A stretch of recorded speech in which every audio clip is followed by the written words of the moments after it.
നമസ്കാരം, ചർച്ച് അപ്ഡേറ്റ്സിലേക്ക് സ്വാഗതം.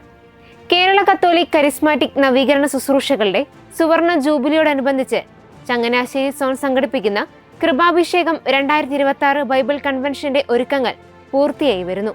കൺവെൻഷൻ നഗരിയിലെ പന്തലിന്റെ പ്രാരംഭ പ്രവർത്തനങ്ങൾക്ക് തുടക്കം കുറിച്ചുകൊണ്ടുള്ള കാൽനാട്ടു കർമ്മം കർദിനാൾ മാർ ജോർജ് ആലഞ്ചേരി നിർവഹിച്ചു. ഓഗസ്റ്റ് 20 വ്യാഴം മുതൽ 24 തിങ്കൾ വരെ ചങ്ങനാശ്ശേരി SB കോളേജ് ഫുട്ബോൾ ഗ്രൗണ്ടിലാണ് കൺവെൻഷൻ നടക്കുന്നത്. പ്രശസ്ത വചനപ്രഘോഷകനും മരിയൻ ധ്യാന കേന്ദ്രം ഡയറക്ടറുമായ റവറന്റ് ഫാദർ ഡൊമിനിക് വാളമനാലാണ് 5 ദിവസം നീണ്ടു നിൽക്കുന്ന ബൈബിൾ കൺവെൻഷൻ നയിക്കുന്നത്.